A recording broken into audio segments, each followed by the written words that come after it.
안녕하세요. 까만머리 엠맘입니다.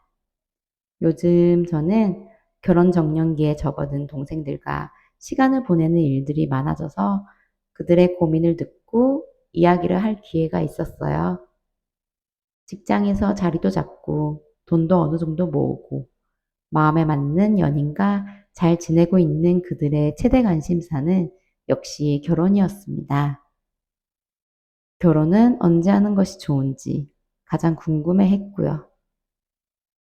저도 현재 결혼을 해서 생활을 하고 있고 주변에 결혼한 친구들을 지켜보고 이야기도 듣고 하다 보니까 언제 결혼을 해야 하는지 이제서야 알게 되었습니다. 제가 나름 알게 된 결혼 시기를 말씀드리고 싶어서 이 영상 만들었습니다. 먼저 첫 번째, 결혼 상대자를 나와 다른 타인으로 인식할 수 있을 때 해야 합니다. 객관적으로 상대자를 볼 수 있어야 하는데요. 결혼을 하면 불완전한 사람 두 명이 서로 힘을 합쳐서 완전한 인생을 만들어 간다. 그런 환상을 가지는 경우가 많아요. 불완전한 사람 두 명이 합쳐지면 또 다른 불완전한 인생이 만들어집니다. 완전한 인생은 사람이 합쳐져서 되는 것이 아니에요. 그리고 결혼을 하면 흔히들 가족을 나와 동일시하는 경우가 많아요. 내 가족이니까 나와 같은 생각, 나와 같은 시간, 나와 같은 감정을 공유해야 한다. 분명히 나와 같은 마음, 나와 같은 계획일 것이다. 라는 생각들. 이 생각은 배우자뿐만이 아니라 자식에게도 그들의 인생을 나와 같은 인생을 가는 것이다. 라고 생각을 하게 되는데요. 그 마음이 나와 같지 않으면 더 실망하고 서운해하게 됩니다. 이 세상에는 나와 같은 감정, 나와 같은 계획, 나와 같은 생각을 가진 사람은 단 한 명도 없습니다. 서로 사랑하니까 맞춰주려고 노력하는 것이죠. 나와 같은 곳을 바라보는 영원한 내 반쪽, 그런 든든한 환상을 버릴 수 있을 때 나의 결혼 상대자가 엄연한 타인이라는 것을 인식할 수 있을 때 같은 인생의 길을 가고 있다라는 마음을 버릴 수 있을 때 그때 결혼을 해야 합니다. 그리고 두 번째, 억울함 없이 나를 놓을 수 있는 각오가 있어야 합니다. 결혼 상대자의 단점을 알고 있을 거예요. 감정을 떼어놓고 그 단점을 오롯이 내가 수용할 수 있어야 합니다.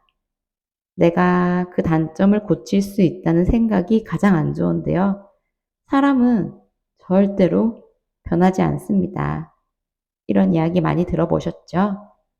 내가 보완할 수 있을 것 같다고요? 거의 불가능합니다. 차라리 내가 그 단점을 수용할 만큼 나를 포기할 수 있어야 합니다. 그리고 지금 현재 그 사람의 가장 예뻐 보이는 모습이 훗날 가장 큰 단점이 되기도 합니다. 예를 들어서 사람이 너무 섬세해서 좋다. 그러니까 훗날에는 사람이 너무 예민해서 힘들다가 되고 사람이 너무 재미있다가 훗날에는 사람이 너무 진중한 모습이 없다가 되고 사람이 말이 없어서 좋다가 훗날에는 사람이 너무 답답하고 재미없다가 됩니다. 이 말은 곧 그 사람 자체를 온전히 받아들여야 한다는 말인데요. 사람을 받아들인다는 것은 단순히 이해한다는 것이 아닙니다. 나를 어느 정도 포기하고 놓을 수 있어야 한다는 것입니다. 그것을 희생이라고 생각하지 않을 수 있을 때, 그때 결혼해야 합니다. 그리고 마지막, 혼자 있는 시간이 행복할 수 있을 때 해야 합니다. 많은 사람들이 외로워서 결혼을 한다고 해요. 둘이 있으면 외롭지 않을 것 같고, 함께 있으면 더 행복할 것 같고, 이 사람이 나를 더 행복하게 해줄 것 같고.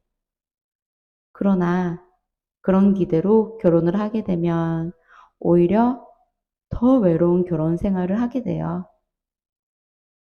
결혼을 하면 이제 둘만의 알콩달콩했던 소꿉장난이 현실이 되죠. 경제적인 문제, 각각 원가족들의 크고 작은 문제, 자식 문제, 이것저것 부딪혀 현실을 살아가게 됩니다. 그러한 현실들이 각자의 생활을 집중하게 만들고 서로에게 신경을 못 쓰게 되는 일들이 많아져요. 신경을 못 쓴다기보단 서로가 일상이 되어버리는 거죠. 그래서 외로워서 결혼한 사람은 신경을 안 써주는 배우자가 서운하기도 하고, 이 사람이 사랑이시거나 불안하기도 해서 자꾸만 사랑을 확인받기 위해서 나를 더 희생하는 경우도 있고, 더 투정 부리는 경우도 생겨요. 그럼에도 불구하고 상대의 반응은 예전처럼 내 기대만큼 미치지 못하니까 야속하기도 하고, 나를 행복하게 해주지 못하는 상대가 원망스럽게 돼요. 그리고 나의 가치가 떨어졌나 하는 마음에 자존감이 떨어지기도 합니다. 하지만 이 세상 어느 누구도, 심지어 부모님도 나를 행복하게 해주거나 외로움에서 벗어나게 해주지 못합니다. 행복과 외로움은 내 안에서 내가 해결해야 하는 내 감정입니다. 오히려 사람으로 외로움을 해결하면 그 결핍은 더 심해져요. 그 결핍은 계속해서 외로움을 상대방에게서 해소받길 원하고, 정작 상대방은 그 결핍을 채워주지 못하고, 그러다가 심지어 결핍을 채우려 다른 사람을 찾는 경우도 생겨요. 하지만 새로운 사람을 만난다고 그 외로움이 해결이 될까요? 행복할까요? 물론 잠시는 행복할 수 있어요.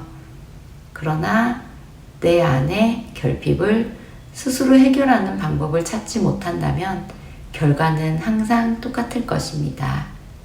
나 스스로 행복해지고 시간을 잘 보내는 방법을 알아내야 해요. 혼자서 행복할 수 있게 되면 배우자에게 기대도 덜 하게 되고, 그만큼 서운함도 더 적어져요. 그래서 감정적으로 대하는 일도 적어지고, 혼자서 잘 지내게 되면 혼자 할 수 있는 일들도 많아지고, 자존감도 올라가서 배우자에게 비치는 나의 매력도가 더 올라갈 수 있게 됩니다. 결혼은 나의 삶이 더 풍요롭고 안정적으로 만들기 위해 하는 것이 아닙니다. 그런 기대를 크게 가지지 않고 더 큰 책임감으로 살아갈 수 있을 때 해야 합니다. 이 영상이 결혼 시기를 궁금해 하시는 분들에게 조금이나마 도움이 되기를 바랍니다. 항상 행복하세요.